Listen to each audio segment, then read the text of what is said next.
प्रशांत किशोर का बयान। अरवल जनसुराज के सूत्रधार प्रशांत किशोर आज एक दिवसीय दौरे पर अरवल पहुंचे। इस दौरान उन्होंने अरवल स्थित अतिथि गृह में पत्रकारों को संबोधित किया। प्रशांत किशोर ने तेजस्वी यादव की शराबबंदी से ताड़ी को हटाने के बयान पर प्रतिक्रिया देते हुए कहा, यह अच्छी बात है, उन्होंने कम से कम एक कदम आगे बढ़ाया है। प्रशांत किशोर ने कहा, जनसुराज पहली पार्टी है जो शराबबंदी को हटाने की बात कर रही है। उन्होंने कहा, हम इसे हटाने की बात इसलिए कर रहे हैं क्योंकि बिहार में शराबबंदी नहीं बल्कि शराबबंदी कानून बनाया गया है, जिसके तहत सिर्फ दुकानें बंद की गई और अब घर घर शराब बिक रही है। प्रशांत किशोर ने कहा, शराबबंदी कानून में सबसे ज्यादा परेशानी दलितों, पिछड़ों और महिलाओं को हो रही है। उन्होंने कहा, प्रशासन इस कानून के तहत इन लोगों को परेशान कर रहा है, उन्हें उनके घरों से गिरफ्तार किया जा रहा है, पुलिस थाने में लाकर प्रताड़ित किया जा रहा है। प्रशांत किशोर ने कहा, जनसुराज का उद्देश्य बिहार के लोगों को न्याय और अधिकार दिलाना। उन्होंने कहा, हमारी पार्टी का मानना है शराबबंदी कानून को पूरी तरह से हटाया जाना चाहिए ताकि लोगों को परेशानी न हो और प्रशासन का दुरुपयोग न हो। प्रशांत किशोर ने कहा कि तेजस्वी यादव का बयान एक अच्छा कदम है, लेकिन हमें लगता है कि सिर्फ ताड़ी को शराबबंदी से हटाना पर्याप्त नहीं है। उन्होंने कहा कि हमें शराबबंदी कानून को पूरी तरह से हटाने की जरूरत है ताकि लोगों को न्याय मिल सके। प्रशांत किशोर के बयान ने एक नई बहस को जन्म दिया। यह देखना दिलचस्प होगा कि सरकार इस मुद्दे पर क्या कदम उठाती है और इसका समाज पर क्या प्रभाव पड़ता है। हमें उम्मीद है कि सरकार लोगों के हित में काम करेगी और उन्हें न्याय दिलाएगी। कम से कम एक कदम तो बढ़े। जनसुराज और प्रशांत किशोर पहले हम लोग हैं जिन्होंने कहा कि शराबबंदी को हटाया जाना चाहिए। लोगों ने कहा, क्यों कह रहे हैं ऐसी बात? भाई, शराबबंदी इसलिए हटाने की बात कर रहे हैं कि पहली बात तो शराबबंदी बिहार में है ही नहीं।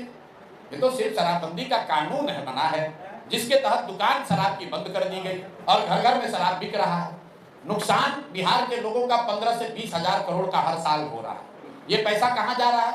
ये पैसा जा रहा है बिहार के भ्रष्ट नेताओं के पास, अफसरों के पास, और जो गरीब व्यक्ति है, जो अति पिछड़ा है, गरीब है, दलित है, मुस्लिम है, उसको सरकार इसी सरकारी तंत्र इसी कानून के नाम पर प्रताड़ित कर रहा है।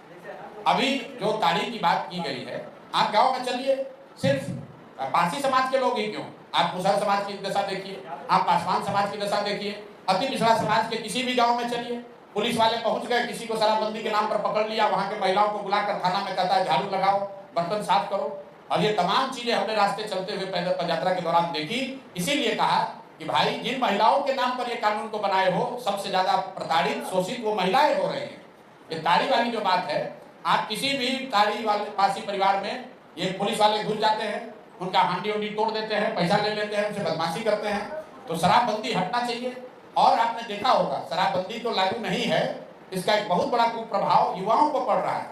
बिहार में पहली बार सूखा नशा पिछले 3-4 साल में इतनी तेजी से बढ़ा है, गांव-गांव में सूखा नशा बढ़ रहा है। मैं तो रोज कह रहा हूं कि अगर स्थिति यही रही तो जैसे उड़ता पंजाब पिक्चर बना था, वैसे उड़ता बिहार पर पिक्चर बनने लगेगा।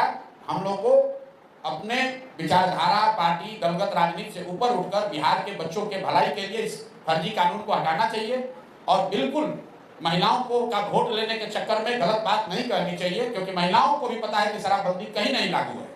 अंतिम बात, जो नेता भी कहता है कि शराबबंदी का फायदा है, खासकर भाजपाई नेता, जदयू के नेता, उनसे जरा पूछिए कि अगर इतना इसका फायदा है तो फायदा आप लोग बिहार के लोग को काहे दे रहे हैं? भाई, देश की महिलाओं को यह फायदा क्यों नहीं दिया जा रहा है? इतना बढ़िया मिठाई बिहार के लोगों को क्यों खिलाया जा रहा है? मोदी जी देश में प्रधानमंत्री हैं, पूरा देश में शराबबंदी लागू कर दे। किसी भाजपा नेता से आप पूछिए कि अगर भाई शराबबंदी से इतना फायदा है तो यूपी के महिलाओं को काहे वंचित किए हो इससे, वहां पर भी लागू कर दो। अरे, ये बिहार के गरीब जनता को बेवकूफ बनाकर वोट लेने का तरीका है।